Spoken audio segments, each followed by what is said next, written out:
আজকে যেই অনুষ্ঠানে আমরা সকলে একত্রিত হয়েছি, আমার কাছে লেগেছে অনুষ্ঠানটি বলা যায় অনেকটা আমরা নর্মালি যে অনুষ্ঠানগুলোতে অ্যাটেন্ড করে থাকি, নর্মালি সেই অনুষ্ঠানগুলো থেকে কিছুটা হলেও অনুষ্ঠানটি ভিন্ন। আজকে এমন কিছু মানুষকে এখানে আমরা একত্রিত করেছি যারা সম্পূর্ণভাবে অরাজনৈতিক, কিন্তু এই মানুষগুলো দেশের জন্য বিরাট সুনাম বয়ে নিয়ে এসেছে এবং এই সুনামটি তারা বয়ে নিয়ে এসেছে সম্পূর্ণভাবে তাদের নিজ যোগ্যতায়। আজকে এখানে যারা জয়ী হয়ে এসছেন, বিভিন্ন ইভেন্টে যারা বিজয়ী হয়েছেন, আমাদের ক্রীড়াবিদ বন্ধুরা, তাদের প্রত্যেকেরই কিন্তু বিজয় হওয়ার জন্য একটি প্রতিপক্ষ ছিল এবং প্রতিপক্ষ ছিল বলেই কিন্তু তারা যখন বিজয় হয়েছে সেই বিজয়ের আনন্দটা তারা উপভোগ করতে পেরেছে এবং তারা শুধু একা কিন্তু এই আনন্দটি উপভোগ করেনি। যখন তারা বিজয় হয়েছে, তারা সমগ্র জাতিকে সাথে নিয়ে এই আনন্দটা উপভোগ করেছে, বিজয়ের আনন্দটা। সুতরাং খেলাধুলায় কিন্তু পরাজয়ের অর্থ কিন্তু হেরে যাওয়া নয়, বরং এটির অর্থ হচ্ছে জয়ের একটি অংশ। আপনি আজকে পরাজিত হয়েছেন মানে ইনশাল্লাহ আপনি আগামী দিন বিজয়ী হবেন। আইনস্টাইন একটা কথা বলেছিলেন, যতটুকু আমার মনে আছে, কথাটা ছিল এরকম যে যে মানুষটি কখনো পরাজিত হয়নি সে আসলে কিছুই করেনি। আপনাকে জয়ী হতে হলে কিছু করতে হবে। কথাটার অর্থ হচ্ছে সেটাই, যে মানুষটি পরাজিত হয়নি মানে সে পরাজিতই হয়নি, জয়ী হওয়ার তো প্রশ্ন আসে না, তার মানে সে কিছু উদ্যোগই গ্রহণ করেনি, চেষ্টাই করেনি। আজকের এই অনুষ্ঠানে যারা পুরস্কার গ্রহণ করেছেন, প্রত্যেকটা খেলাকে তারা প্রতিযোগিতামূলক করে তুলেছিলেন এবং অংশগ্রহণ করেছিলেন এবং এই জন্যই আমি তাদের প্রত্যেককে জানাই আমার আন্তরিক শুভেচ্ছা এবং অভিনন্দন। তবে এখানে কয়েকজন খেলোয়াড় তাদের অনুভূতি প্রকাশ করে গিয়েছেন এবং তাদের কথা রেশ ধরেই আমি বলতে চাই যে একই সঙ্গে তাদের পেছনের মানুষগুলো, তাদের বিজয়ের পিছনে যে মানুষগুলোর অবদান, সহযোগিতা, বিভিন্ন রকম কন্ট্রিবিউশন আছে, তাদের পরিবার, কোচ এবং সংশ্লিষ্ট আরও যারা আছেন, তাদেরকেও আমি জানাই আন্তরিক শুভেচ্ছা। সম্মানীয় উপস্থিতিবৃন্দ,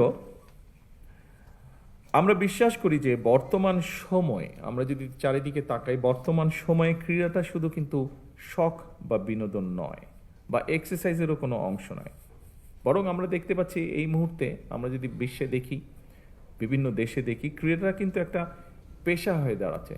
অ্যাকাউন্টস যেরকম একটা পেশা, ইঞ্জিনিয়ারিং যেরকম একটা পেশা, লিগ্যাল প্রফেশন যেমন একটা পেশা, ঠিক ক্রীড়াও কিন্তু স্পোর্টসও কিন্তু একটা পেশা হয়ে দাঁড়াচ্ছে।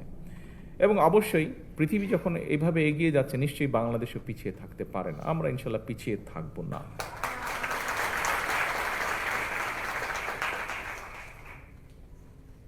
উপস্থিতিবৃন্দ, বর্তমান সরকার একটি নির্বাচিত সরকার, একটি রাজনৈতিকভাবে নির্বাচিত একটি সরকার এবং স্বাভাবিকভাবে আমরা একটি নির্বাচন প্রক্রিয়ার মাধ্যম দিয়ে এসেছি।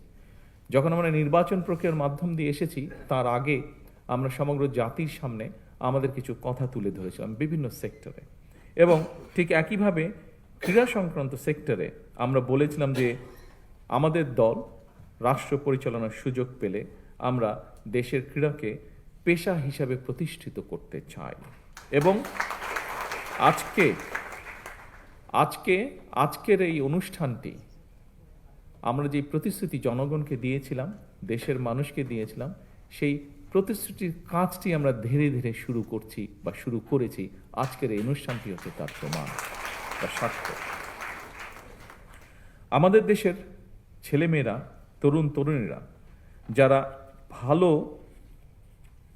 খেলায় যারা ভালো করবেন, যারা যে খেলায় আনন্দ পাবেন, তারা যাতে তাদের পছন্দের সেই খেলাটিকে পেশা হিসাবে গ্রহণ করতে পারেন, পেশা হিসাবে নিতে পারেন, মনোযোগ দিয়ে, মনের আনন্দ দিয়ে যাতে গড়ে তুলতে পারেন একজন খেলোয়াড় হিসাবে নিজেকে, সেজন্যই খেলাধুলাকে পেশা হিসেবে নিয়ে একজন খেলোয়াড় যাতে অর্থনৈতিকভাবে অনিশ্চয়তার মধ্যে না থাকেন, সে লক্ষ্যেই কিন্তু বর্তমান সরকার খেলোয়াড়দেরকে ধারাবাহিকভাবে আমরা যে একটা সুনির্দিষ্ট নীতিমালার ভিত্তিতে আমরা একটা সম্মানী কাঠামোর আওতায় আনার কাজটি বাস্তবায়ন আজকে শুরু করেছি, যেটির পরিকল্পনা আপনারা যারা নির্বাচনের আগে খেয়াল করেছেন, দেখেছেন, রেডিও টিভিতে পত্র পত্রিকায় দেখেছেন, পড়েছেন, আপনারা নিশ্চয়ই খেয়াল করেছেন। এই কথাটি কিন্তু আমরা তখন বলেছিলাম, যার বাস্তবায়নের কাজ আল্লাহর রহমতে আমরা আজকে শুরু করলাম। এবং দেশ স্বাধীন হওয়ার পরে এই প্রথমবারের মতন কিন্তু ক্রীড়াবিদদেরকে একটি সম্মানী কাঠামোর আয়তা যে আনা হয়েছে, এটি শুরু হলো আজকে থেকে। সম্মানিত উপস্থিতিবৃন্দ, প্রিয় খেলোয়াড়বৃন্দ, সকল শ্রেণী পেশার মানুষের জীবন মানকে উন্নয়নের লক্ষ্যে আমরা কিন্তু অন্য অন্য সেক্টরেও কাজ করেছি। যেমন নারীদের ক্ষমতায়নের জন্য আমরা এর মধ্যে ফ্যামিলি কার্ডের কাজ শুরু করে দিয়েছি। হতে পারে এই মুহূর্তে স্কেলটি ছোট, কিন্তু ধীরে ধীরে আমরা এটিকে ইনশাল্লাহ লক্ষ্যে নিয়ে যাব, আমাদের যে লক্ষ্য সেটিতে নিয়ে যাব। এর বাইরেও আমরা বলেছিলাম আমাদের সমাজের সম্মানী একটি শ্রেণী, বিভিন্ন মসজিদ সহ বিভিন্ন ধর্মের যারা ধর্মীয় গুরু আছেন, মসজিদের ইমাম খতিব সাহেবরা আছেন, তাদেরকে আমরা একটি সম্মানের আওতায় আনতে চেয়েছিলাম। সেই কাজটি আমরা শুরু করেছি, আপনারা নিশ্চয়ই সংবাদের মাধ্যমে এটি দেখেছেন। এর বাইরেও আমরা বলেছিলাম যে আমরা সারা দেশে আমাদের বিভিন্ন প্রাকৃতিক দুর্যোগ হোক, আমাদের কৃষকের পানির সেচের সুবিধার জন্য সহযোগিতার কারণে হোক, আমাদের ভূগর্ভস্থ পানির যে নেমে যাওয়া সেটিকে রোধ করার জন্যই হোক, আমরা খাল খননের কথা বলেছিলাম, সেটির কাজও আমরা শুরু করেছি। এর বাইরেও আমরা বলেছিলাম যে আমরা এই দেশের কৃষকরা হচ্ছে এই দেশের সবচেয়ে বড় একটি অংশ। আমাদের প্রত্যেকেরই গ্রামে আত্মীয় স্বজন, পরিবার স্বজন আছেন এবং তাদের মধ্যে অনেকেই প্রত্যক্ষ পরোক্ষভাবে কৃষির সাথে জড়িত। সেই কৃষকদের পাশে দাঁড়ানোর জন্য আমরা বলেছিলাম যে আমরা কৃষক কার্ড ইন্ট্রোডিউস করব। আজকে আমাদের খেলোয়াড় বন্ধুরা যেমন, তাদেরকে আমরা একটি স্পোর্টস কার্ড দিয়েছি, আপনারা দেখেছেন তাদেরকে যেটা আমরা উপহার দিয়েছি, তার মধ্যে ছোট্ট একটি কার্ড আছে, ব্যাংক কার্ডের মতন স্পোর্টস কার্ড। ঠিক একইভাবে কৃষকদের জন্য আমরা একটি কৃষক কার্ড ইন্ট্রোডিউস করার কথা বলেছি, যেটির মাধ্যমে তাদের কাছে আমরা রাষ্ট্রের সহযোগিতা পৌঁছে দিতে চাই। ইনশাল্লাহ 14ই এপ্রিলে টাঙ্গাইল থেকে এটির পাইলট প্রজেক্টের কাজ আমরা শুরু করতে যাচ্ছি।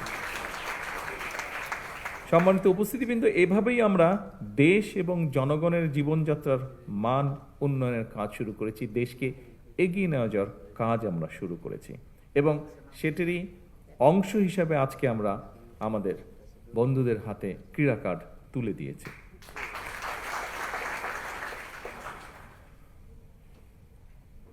প্রিয় ভাই বোনেরা, সবার জন্য ক্রীড়া, এই প্রতিপাদ্যেই সরকার পিছিয়ে পড়া জনগোষ্ঠী অথবা বিশেষ চাহিদা সম্পন্ন ব্যক্তি যারা খেলাধুলায় অংশ নিতে চান, তাদের জন্যও কিন্তু আমাদের পরিকল্পনা আছে, আমাদের চেষ্টা আছে যে দেশে বিদেশে সকল ধরনের যে সুবিধা রয়েছে সেরকম সুবিধাগুলো আমরা ধীরে ধীরে গড়ে তুলতে চাই। আমরা ক্রীড়াকে পেশা হিসেবে প্রতিষ্ঠিত করার জন্য আমরা এর মধ্যেই, বর্তমান সরকারের মধ্যেই অনেকগুলো পরিকল্পনা বা কর্মসূচি হাতে নিয়েছে। দেশে বর্তমানে আমরা সকলেই যেটা জানি, আলোচনাও করি, আমরা যখন পারিবারিক আসরে বসি, বন্ধুবান্ধবের আসরে বসি, আমরা সাধারণত মোস্ট অফ দ্য কেসে আমরা কিন্তু ক্রিকেট বা ফুটবল নিয়ে আলোচনা করি, কিন্তু এর পাশেও আমাদের কিন্তু দেশে অনেকগুলো খেলাধুলা আছে, যেমন আর্চারি আছে, বক্সিং আছে, জিমন্যাস্টিক্স আছে, ওয়েট লিফটিং আছে, সাঁতার আছে, প্যারা সুইমিং আছে, যেটাতে বাংলাদেশের ছেলেমেয়েরা ভালো করছে, প্যারা অ্যাথলেটিক্স আছে, অলিম্পিক ক্যারাতে আছে। প্যারা অলিম্পিকে আমাদের ছেলেমেয়েরা অনেক ভালো করেছে মেইন অলিম্পিকের থেকে। এর বাইরে যদি আমরা ধরি, টেবিল টেনিস আছে, হুইল চেয়ার বাস্কেটবল আছে, খুব হুইল চেয়ার বাস্কেটবল আছে, এরকম অনেকগুলো খেলা আছে এই রাইট। এই খেলাগুলোকে আমরা সামনে এগিয়ে নিতে চাই। শুধু যে ক্রিকেট বা ফুটবল তা না, এর পাশাপাশি অন্য খেলাগুলোকেও আমরা সামনে এগিয়ে নিতে চাই এবং এর জন্য সরকারি বেসরকারি পৃষ্ঠপোষকতা, সরকারি পৃষ্ঠপোষকতা আপনারা দেখছেন আমরা এই কাজটি শুরু করেছি। আমরা আশা করব বেসরকারি যে প্রতিষ্ঠানগুলো আছেন তারাও সরকারের পাশাপাশি এগিয়ে আসবেন আমাদের খেলোয়াড়দেরকে বিশ্বের দরবারে তুলে ধরার জন্য।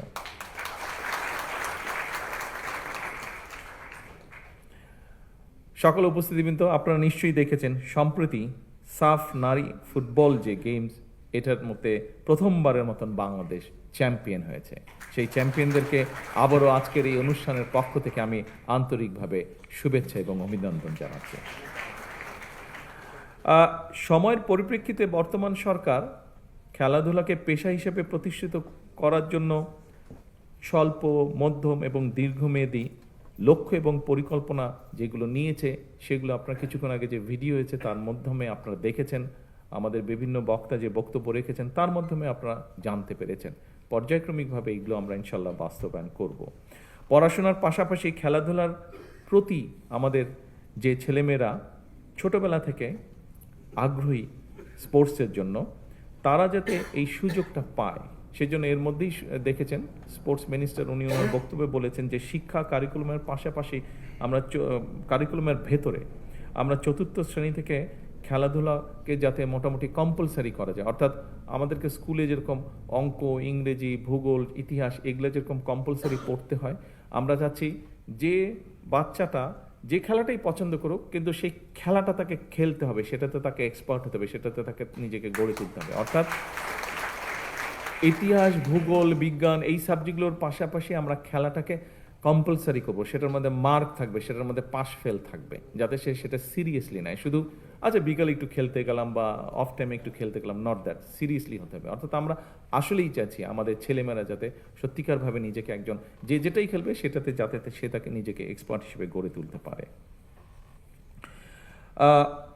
সম্মানিত উপস্থিতিবৃন্দ, স্বাধীন বাংলাদেশে বিভিন্ন ক্ষেত্রে আমাদের শিশু কিশোরদের যে প্রতিভা ছিল সেটাকে বের করার জন্য 1976 সালে প্রথম কিন্তু শুরু হয়েছিল। এখানে যারা আমাদের খেলোয়াড় ভাই বোন বন্ধুরা আছে, তোমরা অনেক ছোট ছিলে, তোমরা ছোট ছিলে না আসলে, তোমরা দেখোই না বোধহয় কেউ, এখানে সামনের সারিতে যারা আছেন ওনারা দেখেছেন।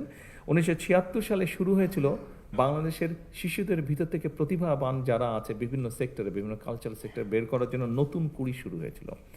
এর মধ্যেই তোমরা শুনেছ, মন্ত্রী সাহেবের বক্তব্য শুনেছে যে আমরা, এবং আমিও বললাম যে ইনশাল্লাহ সামনেই আমরা যেটা করতে যাচ্ছি, কবে ডেটটা জানি, 30 এপ্রিল, রাইট, 30 এপ্রিল সিলেট থেকে আমরা শুরু করতে যাচ্ছি নতুন করে স্পোর্টস, এবং একই সাথে ইনশাল্লাহ এটা সারা দেশে শুরু হবে। আমরা এই যে বিভিন্ন আমরা 7টা খেলা না 7টা ডিসাইড করেছি তো এই মুহূর্তে 7টা খেলা আমরা ডিসাইড করেছি। এই 7টা খেলায় কারা পারদর্শী, ধীরে ধীরে সেই প্রতিভাবানদেরকে আমরা বের করে নিয়ে আসব। তাদেরকে যারা ভালো হবে তাদেরকে আমরা আরও বেটার ট্রেনিং দেওয়ার চেষ্টা করব। এভাবে করে আস্তে আস্তে আমরা খেলোয়াড় গড়ে তুলব, পেশাদার খেলোয়াড় গড়ে তুলব, এবং আমাদের লক্ষ্য থাকবে ইন্টারন্যাশনাল যে ইভেন্টগুলো হয় সেগুলোতে আমরা হিট করা শুরু করব আস্তে আস্তে। এবং আমাদের ছেলেমেয়েরা যে দেশের জন্য সম্মান বয়ে নিয়ে আসতে পারে এটার প্রমাণ এর মধ্যেই প্রতিষ্ঠিত হয়েছে। ইনশাল্লাহ আগামী দিনে আমরা আরও বেশি সম্মান বয়ে নিয়ে আসবো।